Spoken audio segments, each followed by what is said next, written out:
Lampu depan mobil menyinari gerbang rumah saat tanganku hendak mematikan mesin. Tiba-tiba, anakku menarik lenganku dari kursi belakang. Napasnya terputus-putus, tubuhnya gemetar tanpa suara. Aku menoleh, mencoba tersenyum, tapi dadaku terasa kosong. Malam terlalu sunyi, terlalu rapi. Tidak ada anjing tetangga, tidak ada suara serangga. Hanya rumah kami yang berdiri gelap, seolah menunggu. Tanganku berhenti di udara ketika aku melihat tirai ruang tamu sedikit bergerak. Aku mendengarkan. 1 detik, 2 detik. Keheningan itu terasa lebih keras daripada teriakan. Dan saat itu, aku sadar kami tidak seharusnya kembali ke rumah ini. Jantungku berdegup pelan, berat, seperti menolak berdetak. Anak itu menunduk, air matanya jatuh ke jok mobil, dan aku tahu ada sesuatu yang sudah terlambat untuk dicegah. Pernahkah kamu merasakan firasat yang membuat tubuhmu ingin lari, tapi kakimu tak bergerak?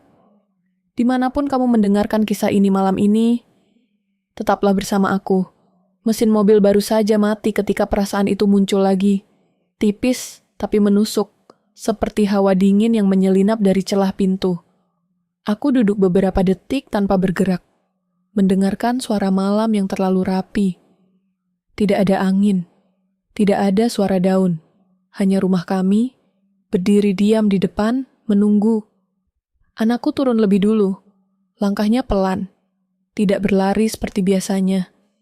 Tangannya menggenggam ujung bajuku tanpa sadar. Aku membiarkannya.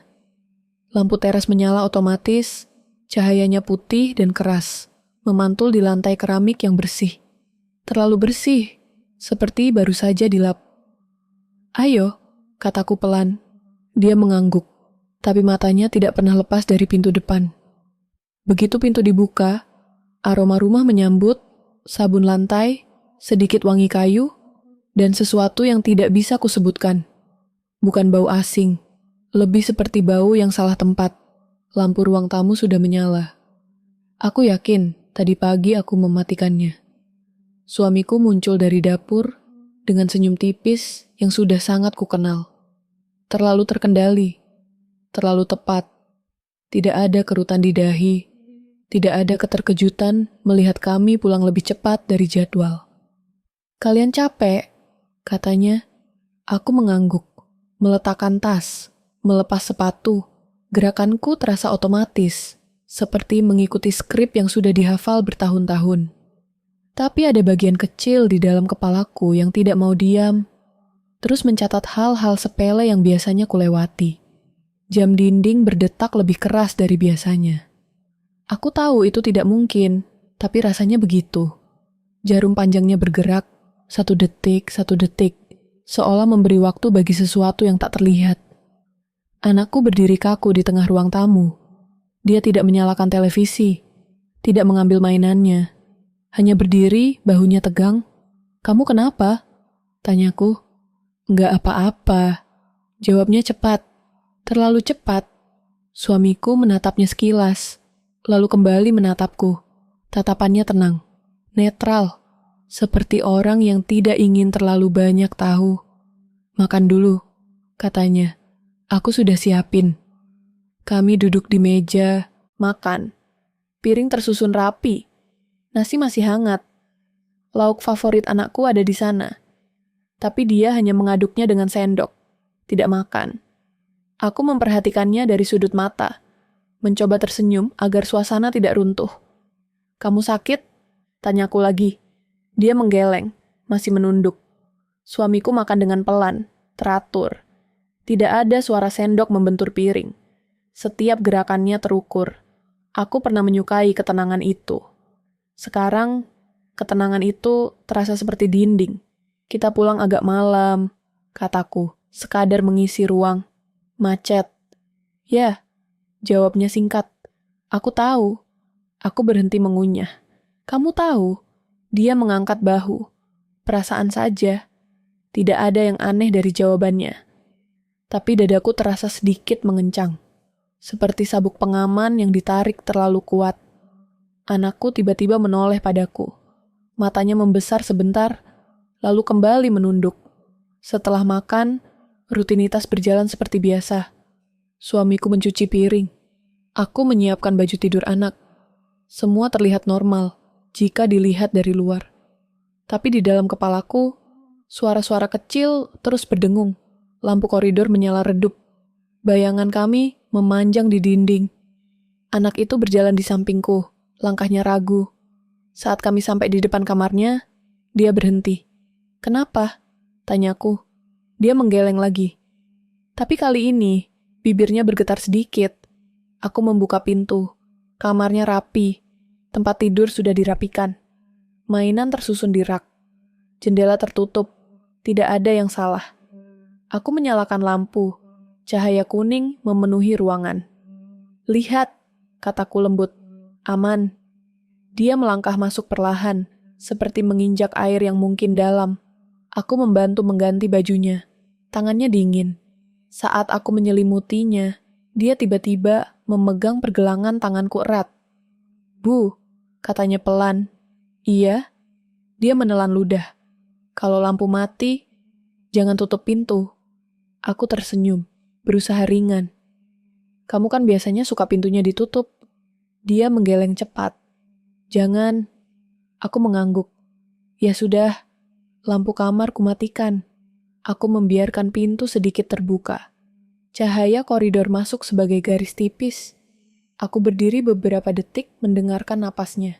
Terlalu cepat untuk anak yang biasanya langsung tertidur. Saat aku berbalik, aku melihat sesuatu di lantai dekat meja belajarnya. Sebuah mobil mainan kecil tergeletak terbalik. Aku yakin pagi tadi mobil itu ada di rak paling atas. Aku memungutnya, membaliknya di tanganku. Roda-rodanya berdebu sedikit. Mungkin jatuh, kataku pada diri sendiri. Anak-anak sering begitu. Di kamar tidur kami, suamiku sudah berbaring, membaca sesuatu di ponselnya. Cahaya layar memantul di wajahnya, membuatnya tampak asing. Aku masuk kamar mandi, mencuci muka.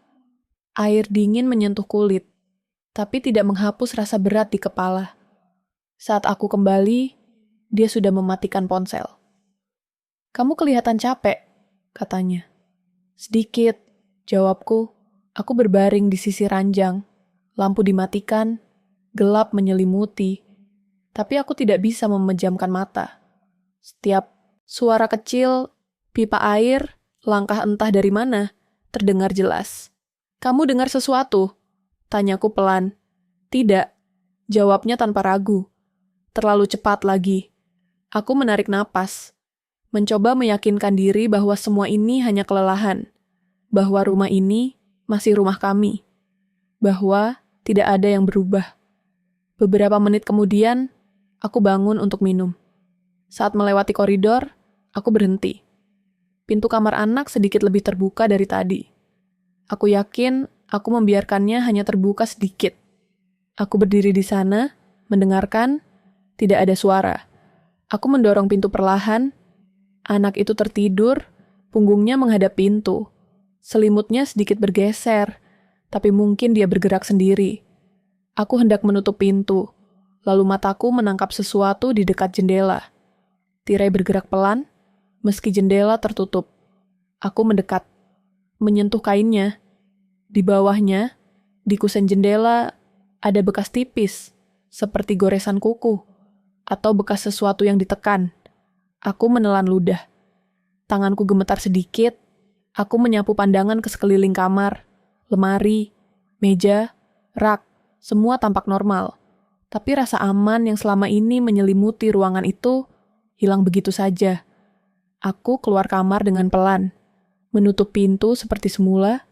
Di koridor, aku berdiri lama, mendengarkan rumah bernapas.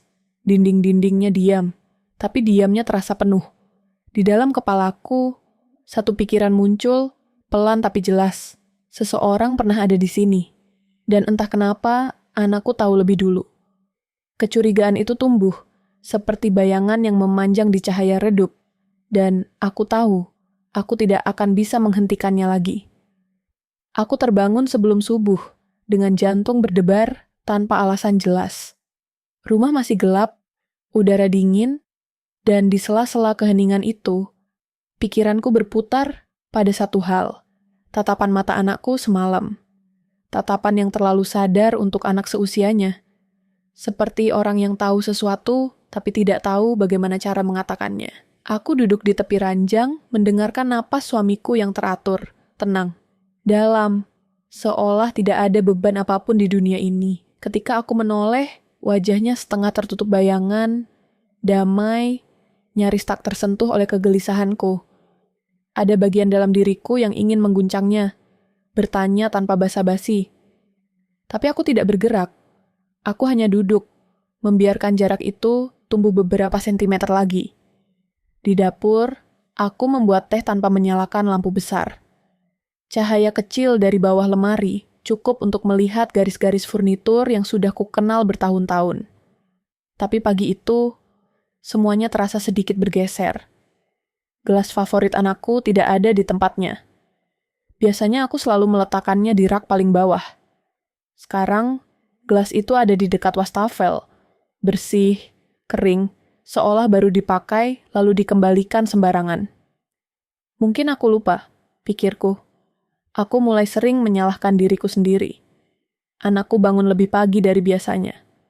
Dia muncul di ambang pintu dapur, rambutnya acak-acakan, matanya sembab.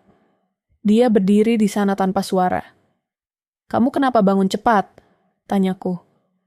"Enggak, bisa tidur," jawabnya pelan. Aku menarik kursi. Mimpi buruk, dia mengangkat bahu, tidak mengiyakan, tidak menolak. Matanya beralih ke pintu belakang, lalu ke jendela. Gerakan kecil, hampir tak terlihat, tapi cukup untuk membuat tengkukku merinding. Aku menyodorkan teh manis. Tangannya gemetar sedikit saat menerima. Aku ingin bertanya lebih jauh, tapi ada sesuatu di ekspresinya yang menahan kata-kataku. Seperti pintu yang tertutup rapat dari dalam. Suamiku masuk beberapa menit kemudian, segar, rapi, seperti pagi-pagi lain. Dia menyapa singkat, mencium kening anakku, lalu duduk. "Kamu kelihatan pucat," katanya pada anak itu. "Capek," jawabnya. Aku memperhatikan tangan suamiku saat menuang kopi. Tidak ada getar, tidak ada jeda. Gerakannya presisi. Aku ingat, beberapa hari terakhir, anakku sering terdiam seperti ini. Di mobil, di sofa, di kamar, selalu waspada, seolah mendengarkan sesuatu yang tidak kami dengar. Dalam perjalanan ke sekolah, kilas balik itu datang satu persatu.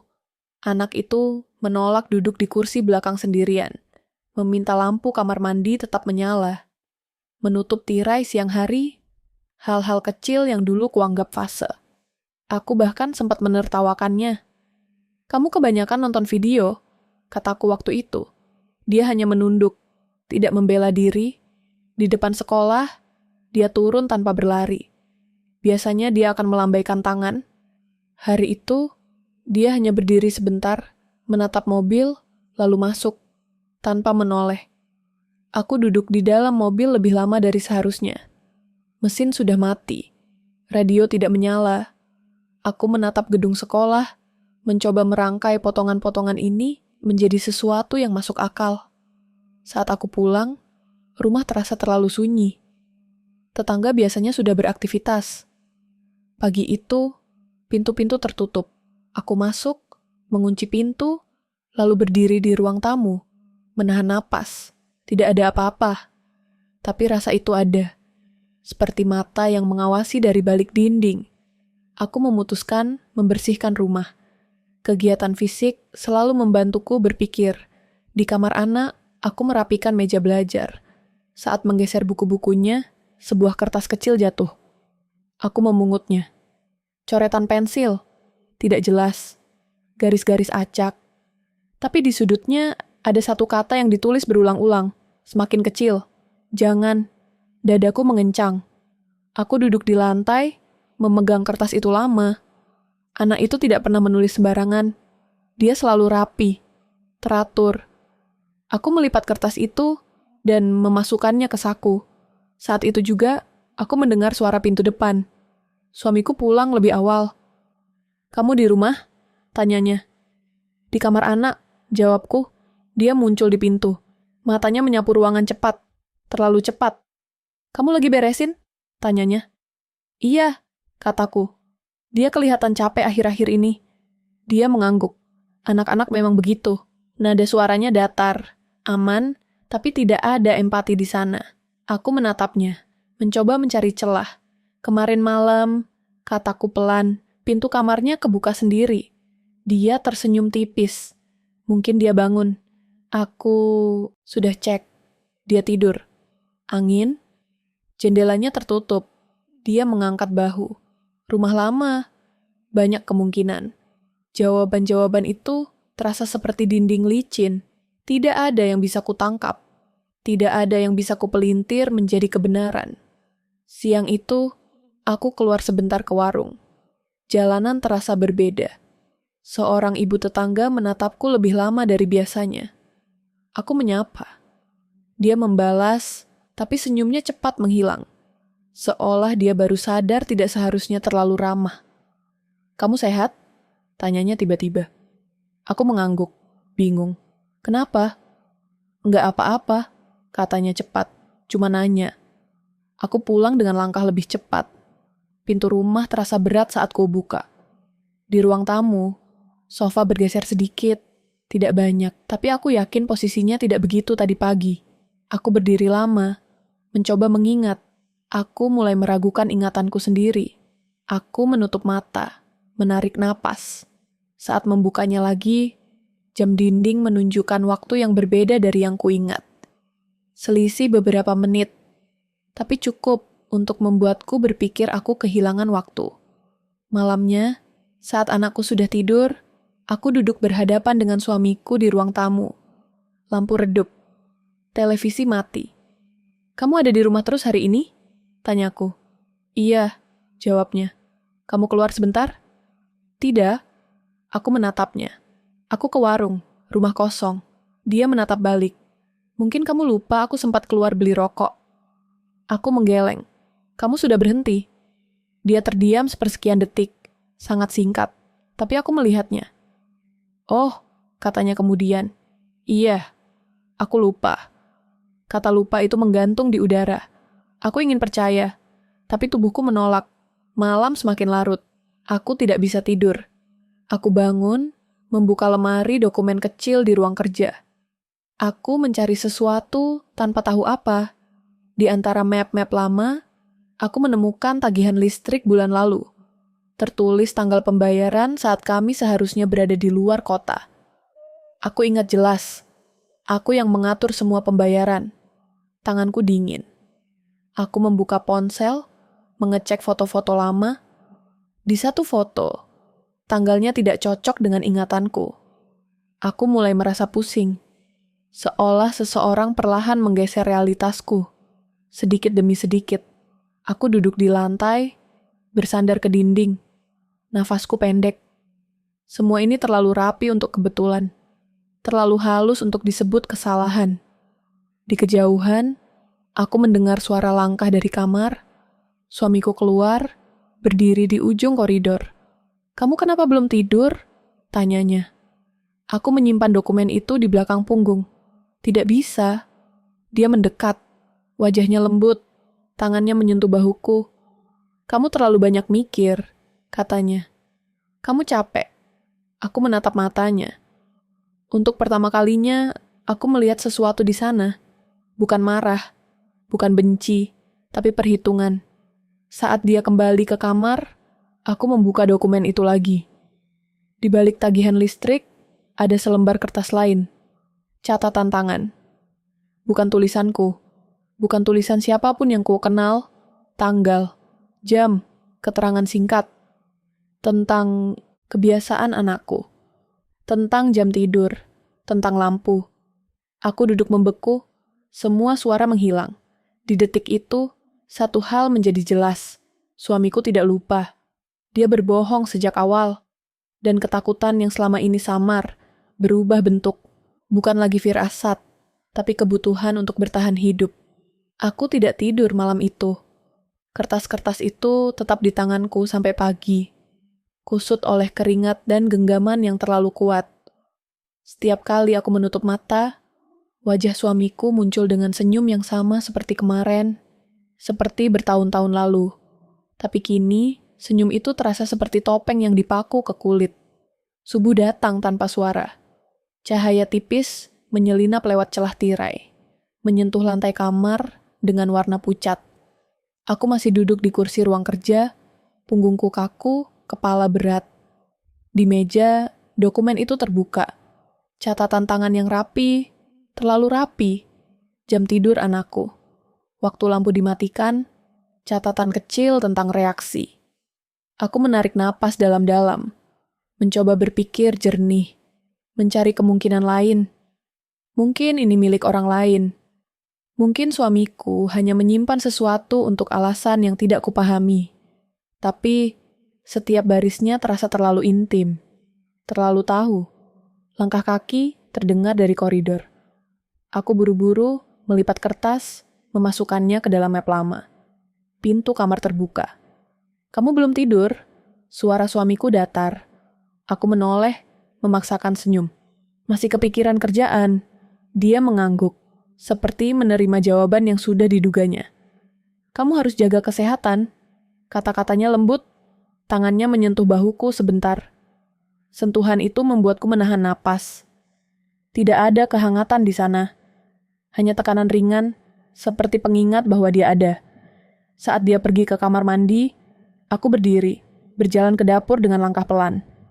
Aku menuang air, tanganku gemetar. Di pantulan kaca lemari, aku melihat diriku sendiri. Mata cekung. Wajah asing. Aku hampir tidak mengenali perempuan itu. Anakku bangun tak lama kemudian. Dia duduk di meja makan tanpa suara, memeluk bantal kecilnya. Aku menaruh roti di depannya. "Kamu mau ke sekolah?" Tanyaku pelan. Dia menatap roti itu lama, lalu menggeleng. "Kenapa?" "Nggak enak badan," katanya. Suaranya kecil, tapi mantap. Aku menatapnya. Ada sesuatu di cara dia menghindari mataku. Bukan takut padaku, tapi takut akan sesuatu yang bisa muncul jika dia bicara. "Kalau kamu nggak mau," kataku, "kita bisa izin." Dia mengangguk cepat, terlalu cepat, seperti sudah menunggu tawaran itu. Suamiku muncul dengan kemeja rapi, tas kerja di tangan. Kenapa dia belum siap? "Dia sakit," jawabku. Dia menatap anak itu. Tatapannya lama. Diam. Aku melihat bahu anakku sedikit menegang. "Demam?" tanyanya. "Enggak," jawab anakku. "Pusing." Suamiku tersenyum tipis. "Istirahat saja, jangan main lama." Setelah dia pergi, rumah terasa lebih berat. Seolah dinding-dindingnya menutup rapat. Aku duduk di sebelah anakku di sofa. Televisi mati, jam berdetak. "Kamu takut sama siapa?" tanyaku. Akhirnya, dia menatap lantai. Bibirnya bergerak, tapi tidak ada suara. "Kamu bisa cerita ke ibu," kataku lagi. "Apapun." Dia menggeleng. Air mata jatuh satu, membasahi bajunya. Dia mengusapnya cepat, seolah air mata itu kesalahan. Aku menahan dorongan untuk memeluknya terlalu erat. Aku tidak ingin menakutinya lebih jauh. "Semalam," katanya pelan, "ada yang masuk kamar." Dunia seperti berhenti bergerak. "Siapa?" Dia mengangkat bahu. "Gelap." "Kamu lihat wajahnya?" Dia menggeleng lagi. Tapi dia tahu nama aku. Aku merasakan dingin merayap dari kaki ke dada. Apa dia ngomong apa? Anakku ragu, lalu berkata, katanya, suruh aku jangan bilang siapa-siapa. Aku menutup mata sebentar. Napasku pendek. Ketika ku buka lagi, anak itu menatapku, matanya penuh rasa bersalah. "Aku mau bilang," katanya. "Tapi aku takut." Aku memeluknya. Kali ini aku tidak peduli jika pelukanku terlalu kuat. Di kepalaku, potongan-potongan mulai menyatu. Catatan, jam, lampu, semua tentang mengamati, menguji, hari berjalan lambat. Aku membiarkan anakku di kamar, pintunya terbuka. Aku duduk di ruang kerja lagi, membuka map-map lama. Aku mencari sesuatu yang konkret, sesuatu yang tidak bisa dibantah. Di laci bawah meja suamiku, aku menemukan flash disk kecil, tidak ada label. Aku menatapnya lama sebelum memasukkannya ke laptop. Tanganku dingin. Jantungku berdebar keras, seolah tubuhku tahu apa yang akan kulihat sebelum pikiranku siap. File video, tanggal-tanggal. Aku membuka salah satu. Gambar hitam putih, sudut kamera tinggi, kamar anakku, tempat tidur, meja belajar. Aku melihat anakku duduk, menggambar. Kamera itu merekam tanpa suara. Aku menutup mulut dengan tangan. Video lain. Malam hari, lampu mati, anak itu tidur, bayangan bergerak di pintu. Kamera tetap merekam. Aku tidak sanggup menonton sampai akhir. Aku menutup laptop. Tubuhku gemetar hebat. Dunia yang kukenal runtuh tanpa suara. Suamiku bukan lagi suamiku. Dia adalah orang asing yang telah tinggal bersamaku, makan di mejaku, tidur di sampingku. Aku duduk di lantai, punggung bersandar ke meja. Air mata jatuh tanpa isak. Hanya panas di mata dan rasa hampa di dada. Aku teringat hari pertama kami bertemu. Caranya tersenyum. Caranya membuatku merasa aman. Semua itu terasa seperti cerita orang lain. Aku ingin marah, ingin berteriak. Tapi yang muncul justru rasa bersalah yang menusuk. Aku yang membiarkan ini terjadi. Aku yang terlalu percaya. Saat sore menjelang, aku menyembunyikan flash disk itu di dalam tas tanganku. Aku menghapus jejak di laptop. Aku berlatih, bernapas normal. Aku harus terlihat biasa. Aku harus hidup di rumah ini seolah tidak tahu apa-apa. Suamiku pulang tepat waktu. Bagaimana anak itu? Tanyanya. Tidur, jawabku. Dia mengangguk. Bagus. Kami makan malam dalam diam. Aku memperhatikan setiap gerakannya. Cara dia memotong makanan. Cara dia minum. Semua terasa seperti sandiwara yang tiba-tiba kulihat dari balik layar. Kamu kelihatan pucat, katanya. Aku kurang tidur. Jangan dipikirkan terlalu banyak, katanya lagi. Aku di sini. Kata-kata itu membuat perutku mual. Malam itu, aku berpura-pura tertidur lebih dulu. Aku mendengar dia bangun, melangkah keluar kamar. Langkahnya pelan, terukur. Aku membuka mata sedikit, melihat bayangannya lewat di celah pintu. Aku menghitung detik. 1, 2, 3. Aku bangun, mengikuti dari jauh. Dia berhenti di depan kamar anak, membuka pintu perlahan. Aku berdiri di ujung koridor, napasku tertahan. Beberapa menit kemudian, dia keluar, tangannya kosong. Wajahnya sama, tenangnya seperti biasa. Aku kembali ke kamar sebelum dia melihatku. Aku berbaring, jantungku hampir pecah. Aku tahu sekarang. Bukan hanya siapa dia, tapi apa yang dia rencanakan. Pagi berikutnya, aku membuka kalender di dinding. Tanggal-tanggal yang dulu hanya berarti rutinitas kini terlihat seperti hitungan mundur. Aku teringat catatan di kertas itu. Jam, hari, pola. Aku mengambil flash disk itu lagi, membuka file terakhir. Di sana ada jadwal. Tertulis jelas, sebuah rencana yang disusun rapi, mendekati akhir. Aku menutup layar, tanganku dingin. Tidak ada waktu lagi untuk menyangkal. Rencana itu hampir selesai. Aku bangun dengan satu aturan baru di kepala. Jangan melakukan apapun yang tidak perlu. Setiap gerakan harus punya alasan. Setiap kata harus punya tempat. Rumah ini berubah menjadi panggung. Dan aku harus memainkan peran yang paling berbahaya. Istri yang tidak tahu apa-apa. Pagi datang dengan suara sendok di cangkir. Aku mengaduk gula terlalu lama. Menunggu getaran di tanganku mereda. Anakku duduk di meja, memeluk tas kecilnya. Aku memutuskan dia tidak ke sekolah hari ini. Bukan karena izin, karena jarak. Karena jarak berarti waktu. Kamu di rumah saja, kataku pelan. Dia mengangguk tanpa bertanya. Itu yang membuatku semakin takut. Suamiku keluar kamar dengan wajah segar. Senyum yang sama. Senyum yang kini kupelajari dari jarak aman. Aku menyapanya seperti biasa, menatap mata secukupnya, lalu menunduk. Aku mencatat semuanya. Durasi tatapannya, sudut bahunya, napas yang masuk terlalu teratur. Kopi? Tanyaku. Iya, katanya. Aku menuang. Tangan kiriku menahan cangkir agar tidak bergetar. Aku tidak boleh terlihat gugup. Gugup adalah undangan. Kami duduk. Tidak ada yang dibicarakan. Jam berdetak. Aku sengaja menjatuhkan sendok ke lantai. Bunyi logam memantul. Aku melihat reaksinya. Dia menoleh. Terlalu cepat, lalu kembali, tenang. Kamu kaget? Tanyaku, ringan. Tidak, katanya. Hanya refleks. Aku tersenyum. Refleks, pikirku, adalah pengakuan yang paling jujur. Hari itu kuhabiskan dengan merapikan hal-hal kecil. Menyusun kembali rak sepatu. Mengelap meja.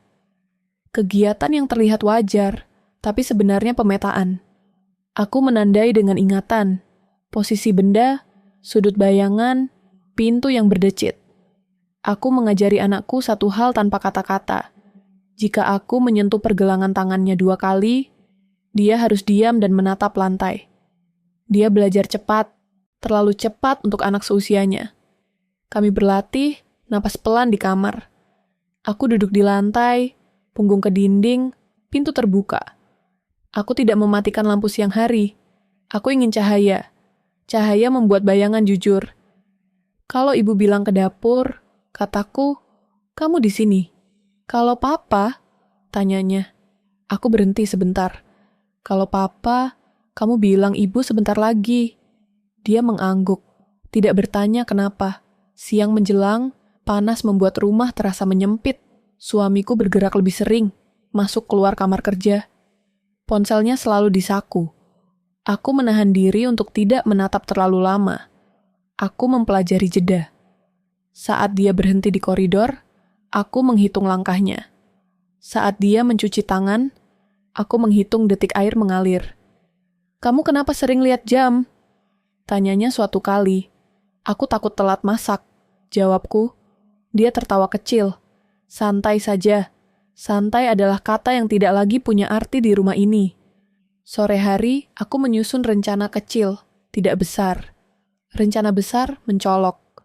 Aku menyembunyikan flash disk di tempat yang tidak akan kucari saat panik. Di dalam kantong kain jahit, di antara benang-benang warna kusam. Aku menghapus catatan di ponsel, menggantinya dengan daftar belanja. Aku memindahkan dokumen penting ke tas anak. Di balik buku gambar.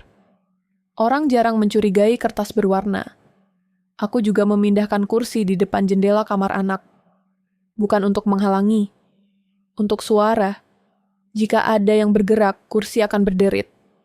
Malam datang seperti biasanya, tapi kali ini aku menahannya di ambang pintu. Aku tidak langsung mematikan lampu. Aku membiarkan rumah terang sedikit lebih lama. Aku ingin dia tahu aku terjaga. Aku ingin dia menyesuaikan. Saat makan malam, suamiku bercerita tentang kantor. Cerita yang rapi, tanpa detail berlebihan. Aku mengangguk di titik yang tepat. Anakku makan pelan. Aku memperhatikan sendoknya. Tidak gemetar. Itu kemajuan. Kamu kelihatan lebih tenang, kata suamiku padaku. Tidur siang, jawabku. Dia menatapku lama. Aku menatap kembali. Menghitung sampai 3, lalu tersenyum kecil. Senyum adalah mata uang yang mahal. Aku membelanjakannya seperlunya. Setelah anak tidur, aku menunggu. Aku tidak langsung ke kamar. Aku duduk di ruang tamu, membuka majalah lama, membalik halaman tanpa membaca. Aku ingin terlihat bosan. Bosan membuat orang lengah. Kamu belum tidur? Tanyanya. Sebentar lagi. Dia berdiri di belakang sofa. Bayangannya jatuh ke lantai. Aku menahan napas. Dia meletakkan tangan di sandaran, tekanan ringan. Aku tidak bergerak. Lampu kamar anak jangan dimatikan, katanya santai. Dia takut gelap. Aku mengangguk. Aku tahu. Dia tersenyum. Bagus. Bagus pikirku adalah kata untuk kepatuhan. Malam itu aku berpura-pura tertidur dengan cepat. Aku mengatur napas. Aku menghitung detak jantung sampai pelan. Aku mendengar langkahnya. Aku tidak bergerak. Pintu berderit sedikit. Koridor menelan suaranya. Aku menunggu 50 detik. Aku bangun, berdiri tanpa suara, mengintip dari celah pintu. Lampu kamar anak menyala. Pintu terbuka setengah. Aku melihat punggungnya di sana. Diam. Terlalu diam. Aku mundur. Aku tidak boleh memergoki. Memergoki adalah ledakan. Aku kembali ke ranjang. berbaring, menahan gemetar. Beberapa menit kemudian, langkah kembali. Pintu kamar tertutup. Rumah kembali diam. Pagi berikutnya, celah pertama muncul. Kecil. Nyaris tak terlihat. Suamiku lupa mengunci laci meja kerjanya. Aku tahu, karena aku sengaja menaruh kertas kosong di sana malam sebelumnya. Pagi ini, kertas itu berpindah. Aku tidak membuka laci. Aku tidak menyentuh apapun. Aku hanya mencatat, dia terburu-buru. Rapat pagi, katanya sambil mengambil tas. Aku mengangguk. Hati-hati. Setelah dia pergi, aku menutup pintu dengan 2 putaran kunci. Aku duduk di lantai, memeluk anakku. Aku membisikkan satu kalimat yang kupilih dengan hati-hati. Kalau ibu bilang lari, kamu lari ke rumah Bu Rina. Bu Rina, tetangga 2 rumah dari sini. Nama yang netral, tempat yang ramai. Kalau papa, tanyanya. Kalau papa, kataku, kamu pegang tanganku. Dia mengangguk. Hari itu aku menyiapkan tas kecil, bukan tas pergi, tas berjaga, air, biskuit, charger. Aku menyelipkan uang tunai di balik lapisan. Aku menaruh sepatu anak di dekat pintu. Aku memindahkan kunci cadangan ke saku mantel. Sore menjelang. Suamiku pulang lebih cepat. Terlalu cepat. Aku menyambut dengan senyum. Aku mengajaknya bicara tentang hal remeh. Cuaca, harga cabai. Hal-hal yang membuat lidah bergerak tanpa pikiran.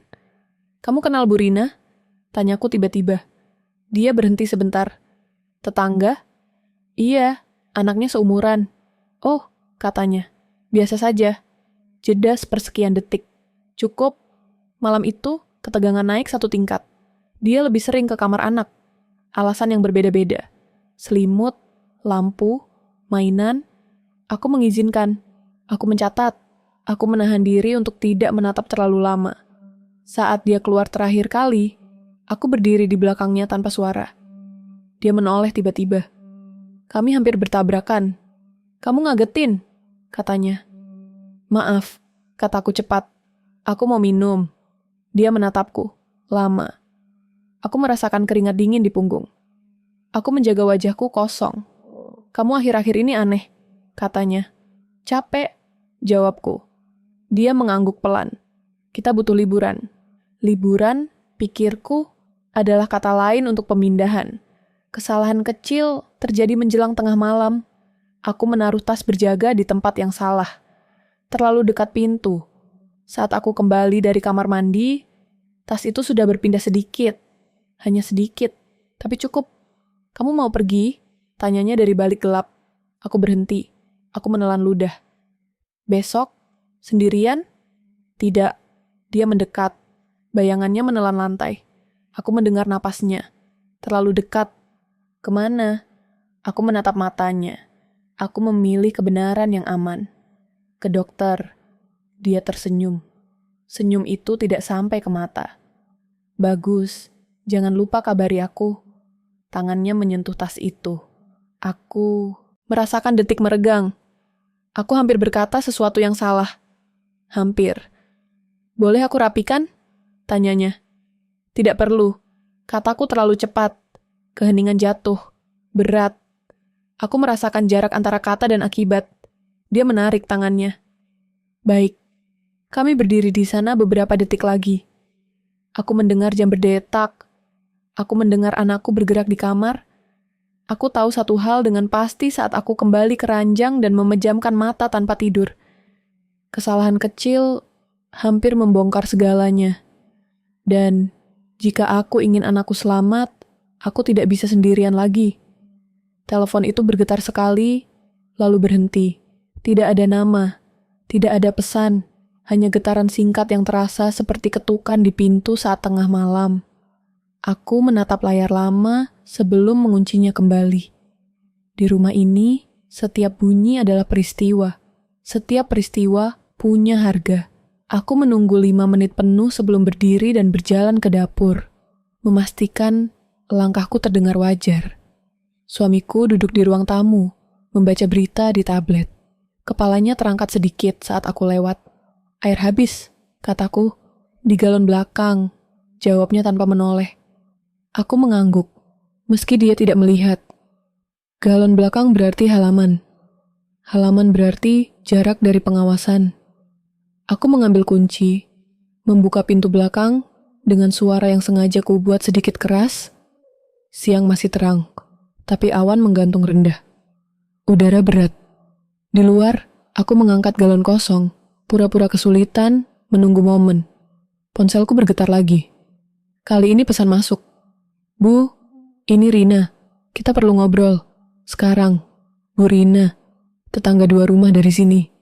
Nama yang tadi kupilih dengan hati-hati. Jantungku berdegup lebih cepat, tapi wajahku tetap datar. Aku membalas singkat. Sebentar, di luar. Aku menaruh galon, menutup pintu, lalu berjalan menyusuri pagar seolah memeriksa tanaman. Rina berdiri di teras rumahnya, memegang kain lap. Senyumnya tipis, tidak dipaksakan. Matanya tajam, tapi tidak memeriksa. Kopi? Katanya pelan. Aku mengangguk. Sebentar, aku menoleh ke rumahku. Tirai ruang tamu terbuka sedikit. Aku tidak melihat siapapun, tapi aku merasakan tatapan. Aku berjalan cepat, masuk ke rumah Rina. Pintu tertutup.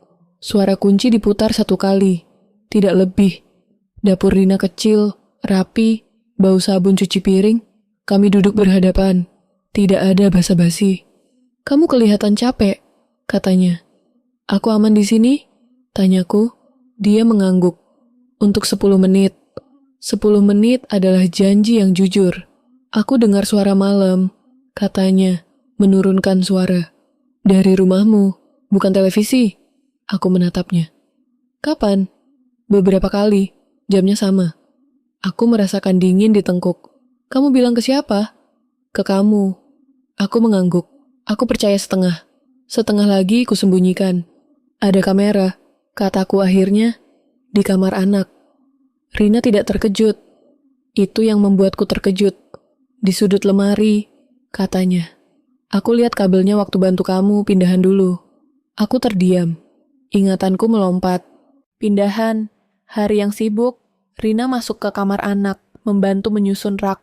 Aku menganggapnya kebaikan tetangga. Aku tidak melihat kabel itu. Atau aku melihat dan menghapusnya dari kepala. Kenapa kamu tidak bilang? Tanyaku. Dia menatap cangkirnya. Aku tidak yakin, dan aku takut. Takut adalah bahasa yang kupahami. Kamu tahu siapa? Tanyaku. Dia menggeleng. Tapi aku tahu caranya bekerja. Rina bekerja di sekolah, administrasi, berurusan dengan jadwal, arsip, akses. Orang yang tahu bagaimana informasi bergerak tanpa terlihat. Kamu mau pergi? Tanyanya. Aku menimbang kata. Aku mau anakku aman. Dia mengangguk. Ada 2 cara. Pergi diam-diam. Atau bikin terang. Terang berarti perang. Diam-diam berarti kejaran. Kamu tidak sendirian. Katanya. Seolah membaca pikiranku. Tapi kamu harus percaya pada orang yang tepat. Aku tersenyum pahit. Aku sudah salah percaya. Kami terdiam. Jam dinding Rina berdetak. Aku menghitungnya. 8 menit. Ada seseorang, katanya kemudian, yang bisa lihat rekaman tanpa menyentuh rumahmu. Siapa? Teman lama, teknisi, tidak murah, tidak bodoh. Risikonya? Selalu ada. Aku menatap jendela. Di luar, daun bergerak pelan. Aku membayangkan anakku di kamar. Menggambar, menunggu, waktu mengikis keberanian. Aku perlu bukti, kataku, yang tidak bisa diputarbalikkan. Rina mengangguk. Aku bisa atur. Kami berdiri. Aku merapikan bajuku, memastikan wajahku kembali biasa. Rina membuka pintu. Aku melangkah keluar, mengangkat galon seolah baru kembali. Di rumah, suamiku berdiri di dekat pintu belakang. Lama, katanya. Galonnya berat, jawabku. Dia membantu mengangkat.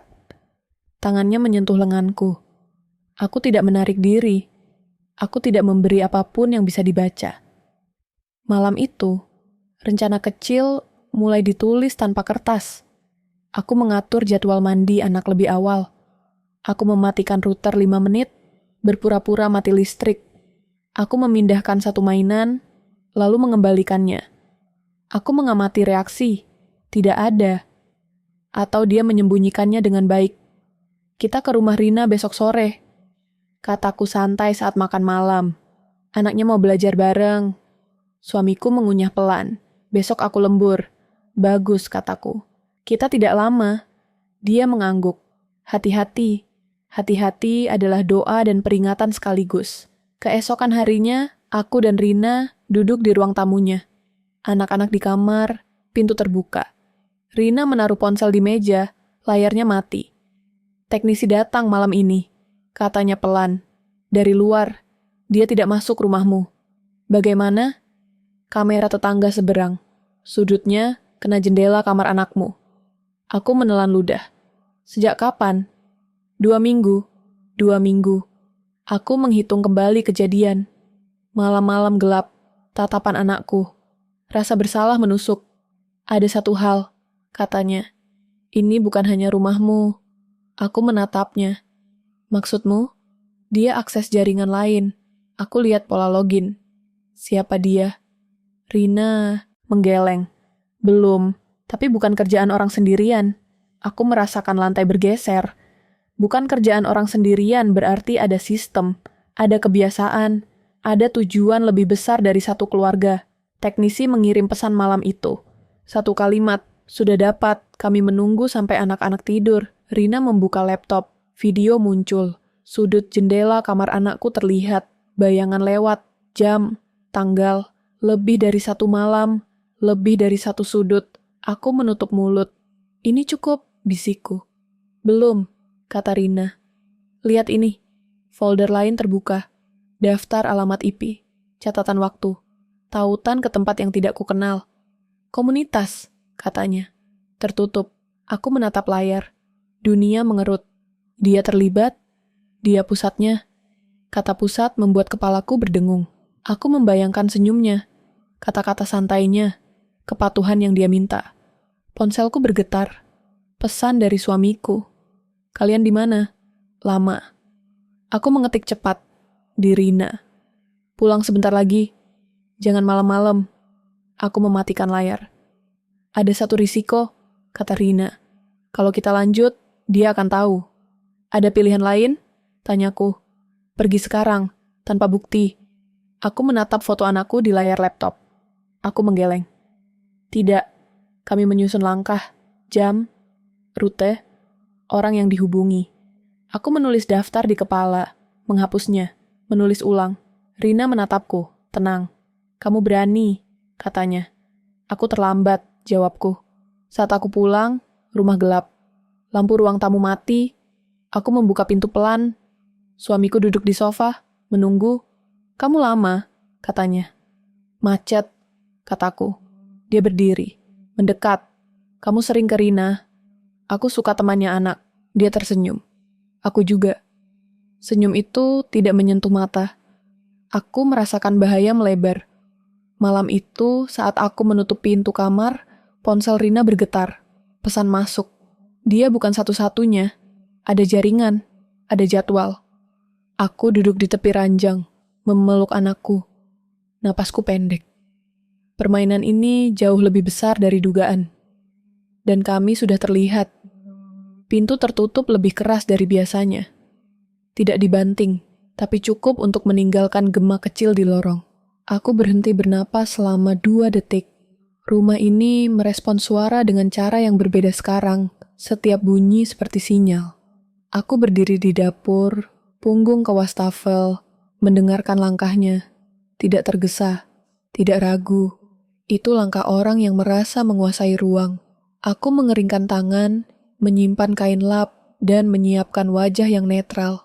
Netral adalah perisai yang tipis, tapi itu satu-satunya yang kupunya. Kita perlu bicara, katanya dari ambang pintu. Aku menoleh pelan. Sekarang, ya, aku mengangguk, duduk di kursi, tanganku kulipat di pangkuan. Aku merasakan detak jantung di pergelangan terlalu jelas. Dia berdiri, tidak duduk. Itu perubahan kecil, tapi perubahan kecil adalah retakan. Kamu sering ke rumah Rina, katanya. Aku mengangkat bahu. Anak-anak cocok. Setiap hari? Tidak. Dia menatapku lama. Aku menatap balik. Tidak lebih dari yang perlu. Aku membiarkan keheningan bekerja. Keheningan selalu membuat orang yang ingin mengendalikan bicara lebih dulu. Kamu menyembunyikan sesuatu, katanya. Aku menarik napas. Semua orang menyembunyikan sesuatu. Senyumnya muncul, tipis, terukur, tapi sudut bibirnya kaku. Bukan seperti ini. Aku bangkit. Aku mau cek anak. Dia menggeser satu langkah, menghalangi jalan. Jarak kami menyempit. Aku merasakan panas tubuhnya. Bau sabun yang sama. Aku menahan diri untuk tidak mundur. Mundur adalah pengakuan. Dia tidur, katanya. Biar aku lihat. Dia menimbang, sepersekian detik. Cukup lama, lalu menyingkir. Aku berjalan melewatinya. Punggungku kaku. Telingaku terbuka. Aku mendengar napasnya berubah. Sedikit lebih cepat. Di kamar anak, lampu menyala. Dia terbangun, menatapku dengan mata besar. Aku mengangkat jari ke bibir. Dia mengangguk. Keberanian itu ada di sana. Diam tapi kokoh. Aku menyelimutinya, merapikan rambutnya, dan berbisik satu kalimat yang sudah kami sepakati. Tarik napas. Dia menarik napas pelan. Aku merasakan tangannya menggenggam ujung bajuku. Aku lepaskan dengan lembut. Aku harus kembali ke dapur. Ketika aku kembali, suamiku duduk. Tangannya di atas meja. Ada ponsel di sana. Layarnya menghadap ke bawah. Aku duduk berhadapan. Jarak meja menjadi garis batas. Kamu memutus internet kemarin, katanya. Listrik turun. Tidak, katanya. Router dicabut. Aku menatap ponselnya. Aku membiarkan hening. Aku ingin dia menyebutkan detail. Orang yang mengendalikan tidak tahan pada ketidakpastian. Kamu memindahkan kursi di jendela, lanjutnya. Aku bersih-bersih. Kamu menyentuh laci kerjaku. Aku menggeleng. Tidak. Dia tersenyum lagi. Kali ini lebih lebar.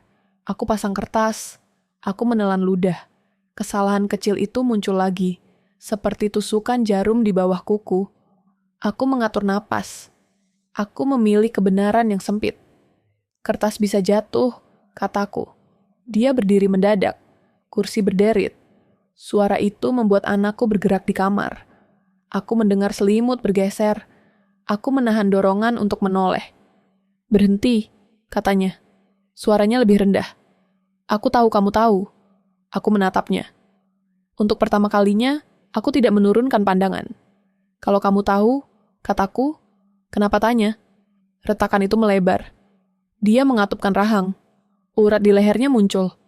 Kontrolnya goyah. Bukan runtuh. Belum. Kamu berbahaya, katanya. Aku hampir tertawa. Untuk siapa? Dia tidak menjawab. Dia berjalan ke koridor. Aku berdiri, mengikuti jarak aman.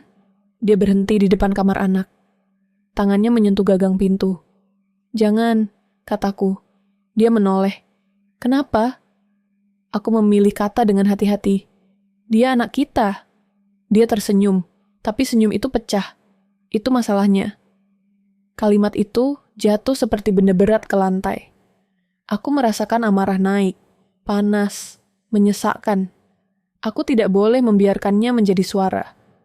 Amarah adalah hadiah bagi orang seperti dia. Aku melangkah mendekat, satu langkah. Dia menoleh lagi. Matanya mencari sesuatu di wajahku. Takut? Penyesalan? Tidak. Dia mencari kepastian. Apa yang kamu lakukan? Tanyaku. Menjaga, katanya. Dari apa? Dari kamu.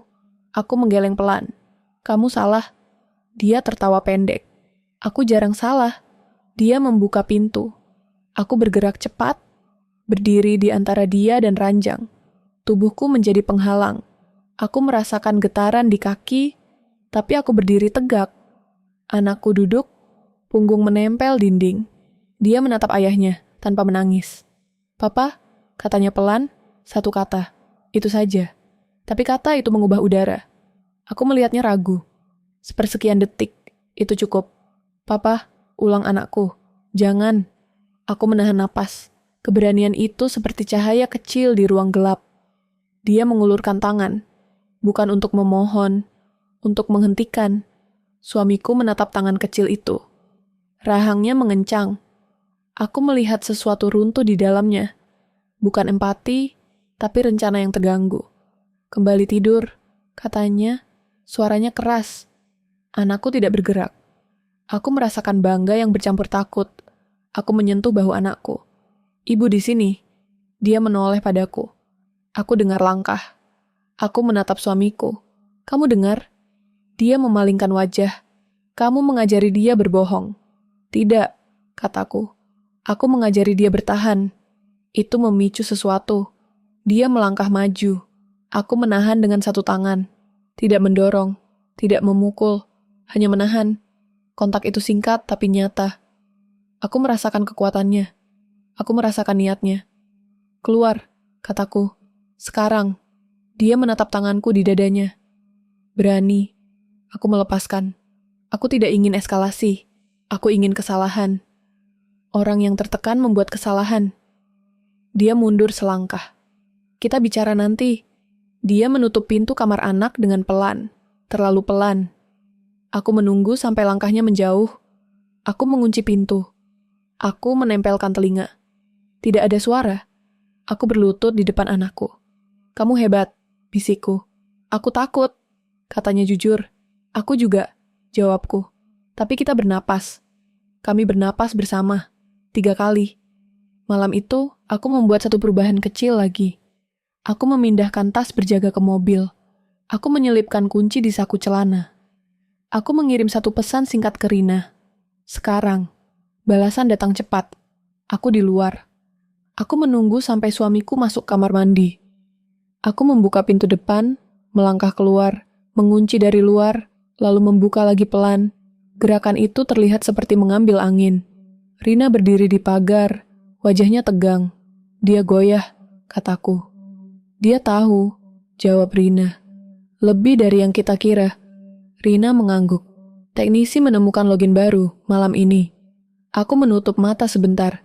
Dia mempercepat. Ya, aku menghela napas. Kita dorong. Berisiko. Semua berisiko. Kami menyusun langkah cepat. Jam. Sinyal. Orang yang dihubungi. Aku menulis ulang di kepala. Aku menghapus. Aku menulis lagi. Ketika aku kembali ke rumah, pintu kamar mandi terbuka. Suamiku berdiri di koridor. Kamu kemana? Tanyanya. Buang sampah. Dia menatap tanganku. Tidak ada. Aku mengangkat bahu. Aku lupa. Dia tertawa. Kali ini tawa itu pecah. Kamu lupa banyak hal. Aku belajar. Kataku. Dia mendekat. Dari siapa? Dari hidup. Dia mengangkat ponsel. Layar menyala. Ada foto. Aku dan Rina di pagar. Jarak dekat. Waktu tertera. Ini apa? Katanya. Aku menatap layar. Aku tidak bereaksi. Aku membiarkan dia mengisi kekosongan. Teman, kataku. Sekutu, katanya. Aku menghela napas. Kamu juga punya. Itu kesalahan yang kutunggu. Matanya menyipit. Apa maksudmu? Aku menatap lurus. Jaringanmu. Keheningan turun seperti selimut berat. Aku melihatnya berhenti bernapas sejenak. Pupilnya melebar. Dia tidak menyangka aku tahu sejauh itu. Kamu terlalu jauh, katanya. Tidak, jawabku. Aku terlambat. Dia melangkah lebih dekat. Tangannya terangkat, lalu turun. Dia mengendalikan diri. Hampir. Ini rumahku, katanya. Ini rumah anakku, kataku. Anakku muncul di ambang kamar. Aku ingin menyuruhnya masuk, tapi terlambat. Dia berdiri, kecil, tapi tegak. Papa, katanya lagi. Ibu benar. Kalimat itu memecahkan sesuatu. Topeng itu retak lebar. Dia menoleh cepat. Masuk. Anakku tidak bergerak. Aku berdiri di depannya. Aku merasakan bahaya menjadi fisik, padat, dekat. Jangan sentuh dia, kataku. Dia tertawa tanpa humor.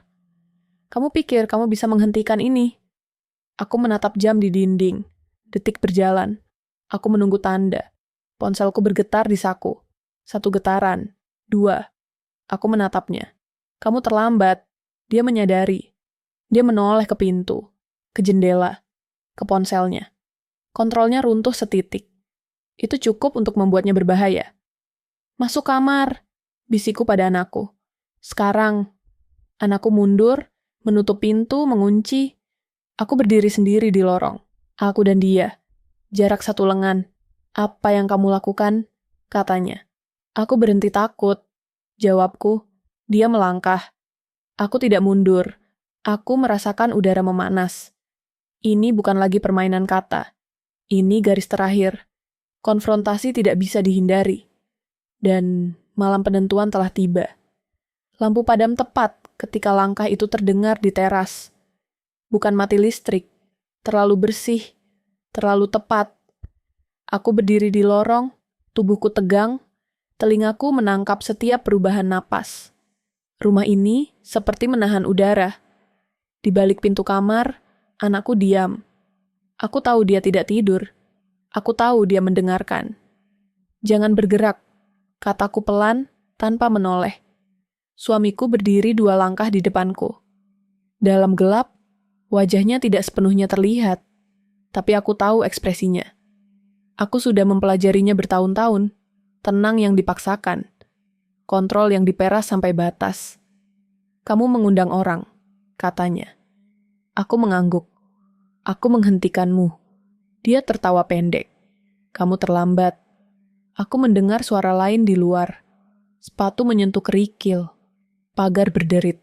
1 mobil berhenti terlalu pelan. Aku menahan diri untuk tidak menoleh. Fokusku harus tetap padanya. Orang seperti dia hidup dari distraksi. Kamu tidak akan menang, katanya. Kamu tidak tahu seberapa besar ini. Aku menarik napas. Aku tahu cukup. Dia melangkah mendekat. Tangannya terangkat, bukan untuk memukul, tapi untuk menguasai ruang. Aku mundur setengah langkah, menjaga jarak dari pintu kamar anak. Kamu pikir mereka peduli? Katanya. Mereka datang, ambil cerita, lalu pergi. Mereka datang, jawabku. Itu sudah cukup. Pintu depan diketuk. 3 kali. Jeda. 3 kali lagi. Ketukan resmi. Terlatih. Wajahnya berubah. Bukan panik. Kalkulasi. Aku melihat roda berputar cepat di matanya. Mencari jalur keluar. Masuk kamar. Bisikku ke pintu di belakangku. Sekarang, tidak ada jawaban. Tapi aku mendengar kunci berputar. Aku menutup mata sepersekian detik. Bagus. Kamu bawa mereka ke sini. Katanya, suaranya lebih rendah. Ke rumah kita. Ke rumah anakku. Kataku. Ketukan terdengar lagi. Lebih keras. Buka pintu. Suara dari luar berkata. Tenang. Tegas. Suamiku menoleh ke pintu. Lalu kembali padaku. Senyum tipis muncul lagi. Tapi kali ini retak di tepinya. Kamu tahu apa yang terjadi kalau aku bicara, katanya. Kamu tahu siapa saja yang jatuh. Aku mengangguk. Aku tahu siapa yang akan selamat. Dia mendekat 1 langkah lagi.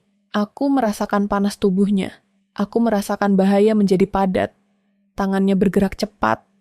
Aku bereaksi lebih cepat. Aku mendorongnya ke samping, cukup untuk membuatnya kehilangan keseimbangan. Tidak kuat, tidak dramatis, tapi cukup. Dia membentur dinding. Suara keras, ketukan di pintu depan berubah menjadi gedoran. Buka pintu sekarang. Suara itu meninggi.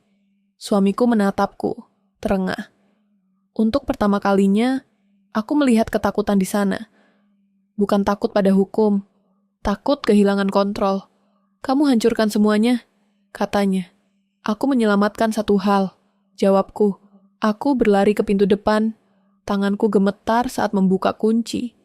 Pintu terbuka, cahaya lampu luar masuk, memotong gelap. 2 orang berdiri di sana. 1 berseragam, 1 lagi berjaket gelap, wajahnya fokus. Kami dari kepolisian, kata yang berseragam. Kami perlu masuk. Aku menyingkir. Mereka masuk cepat, terlatih. Suara langkah mereka memenuhi rumah, menggantikan keheningan yang menekan. Suamiku berdiri di lorong, tangan terangkat sedikit, bukan menyerah, menimbang. Ini kesalahpahaman, katanya.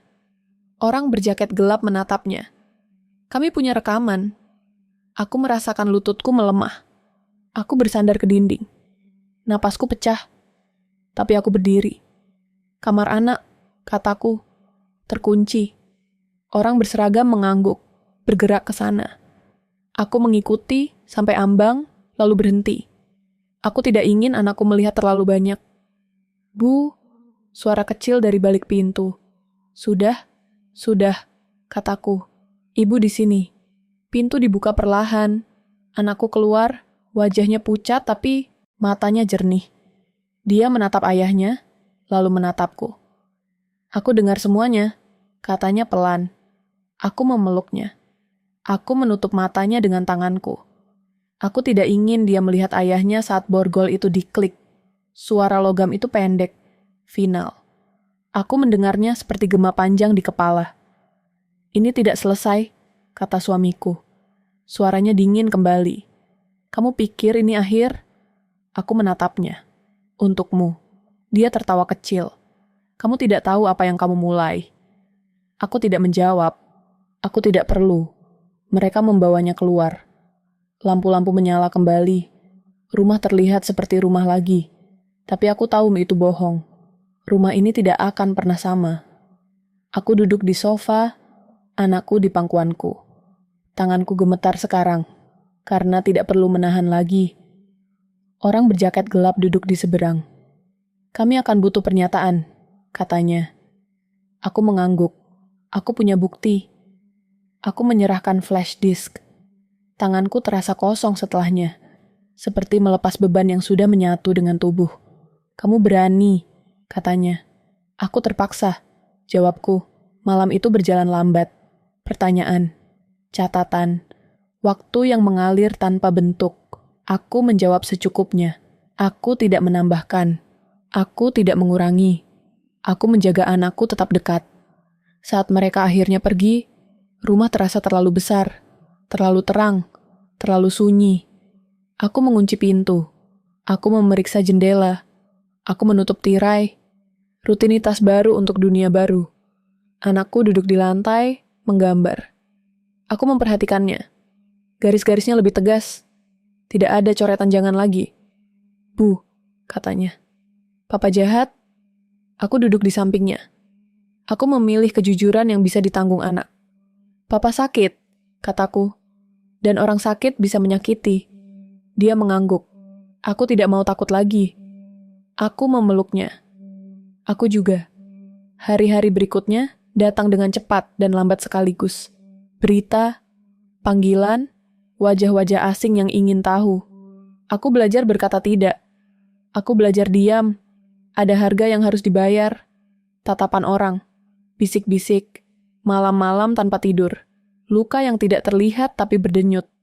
Suatu sore, Rina datang membawa makanan. Kami duduk di meja dapur. Mereka menemukan lebih banyak, katanya pelan. Jaringan, korban lain. Aku menutup mata. Aku mengangguk. Aku sudah tahu. Dia akan bicara, lanjutnya. Atau dia akan mencoba. Aku menarik napas. Aku siap. Tidak ada yang siap, katanya. Malam itu, aku berdiri di kamar anak, mematikan lampu. Pintuku tutup sebagian, seperti dulu, tapi berbeda. Aku mendengarkan napasnya, teratur, aman. Aku berjalan ke ruang tamu, duduk sendiri. Jam berdetak. Aku merasakan kelelahan yang dalam, tapi juga sesuatu yang lain, kelegaan yang pahit. Ponselku bergetar. Nomor tak dikenal. Aku menatap layar lama. Aku tidak mengangkatnya. Segalanya tampak berakhir, atau setidaknya terlihat berakhir. Aku mematikan ponsel. Aku duduk dalam gelap, menunggu keheningan setelah badai. Pagi pertama di rumah baru dimulai dengan suara yang asing. Bukan suara langkah, bukan pintu, bukan jam dinding. Hanya burung di kabel listrik, berkicau pendek lalu terbang. Aku terbangun karena keheningan yang tidak mengancam. Itu perbedaan yang butuh waktu untuk dikenali. Aku duduk di tepi kasur, menyentuh lantai yang dingin, menunggu jantungku menyesuaikan. Tidak ada bau sabun lama. Tidak ada derit papan yang kukenal. Jendela menghadap gang kecil, pohon mangga, motor lewat pelan. Aku menghirup napas panjang dan membiarkannya keluar perlahan. Aku masih di sini. Anakku terbangun beberapa menit kemudian. Dia duduk tanpa suara, menatap dinding kosong. Aku menunggu. Aku belajar menunggu sejak malam-malam itu. Menunggu membuat ruang aman untuk kata-kata yang ingin muncul. Kita telat? Tanyanya. Tidak, jawabku.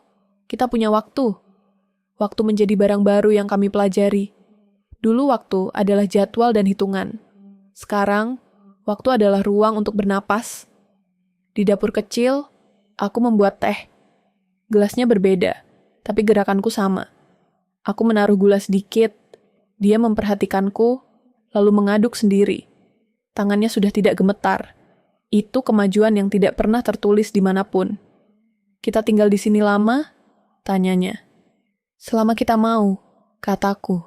Dia mengangguk, menerima ketidakpastian dengan cara anak-anak menerima hujan, tanpa pertanyaan lanjutan. Hari-hari pertama diisi dengan hal-hal kecil, membuka kardus, menata pakaian, menggantung foto yang tidak menyertakan wajah lama. Aku memilih gambar langit, pantai kosong, garis horizon. Aku tidak ingin rumah ini mengingatkan kami pada apapun selain ruang. Malam datang tanpa ritual lama. Aku tidak memeriksa kunci 3 kali. Aku tidak menghitung langkah di lorong. Aku tetap menutup tirai, tapi bukan karena takut. Lebih karena kebiasaan yang belum mati. Aku mematikan lampu, menyisakan cahaya kecil di koridor. Anakku memintanya sendiri. Aku suka ada cahaya, katanya. Ada, jawabku. Dia tidur dengan napas teratur.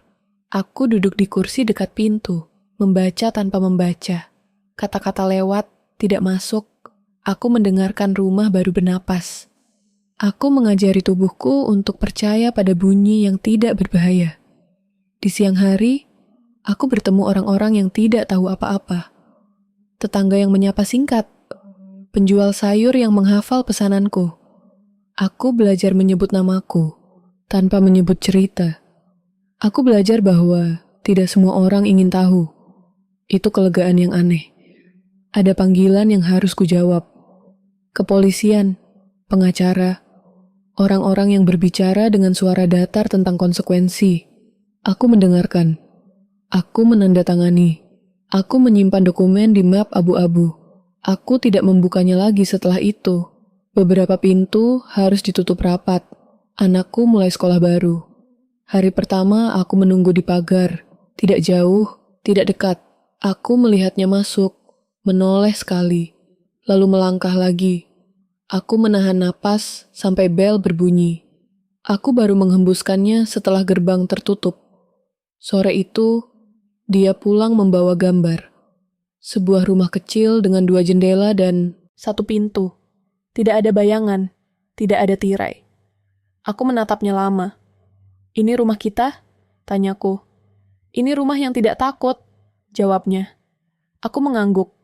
Aku menaruh gambar itu di dinding dapur.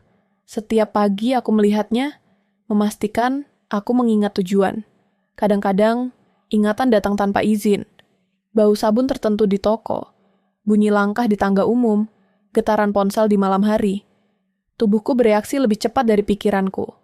Aku berhenti. Aku bernapas. Aku menyebutkan apa yang kulihat. Meja, kursi, jendela. Aku kembali. Suatu malam, saat hujan turun pelan, anakku terbangun dan berjalan ke kamarku.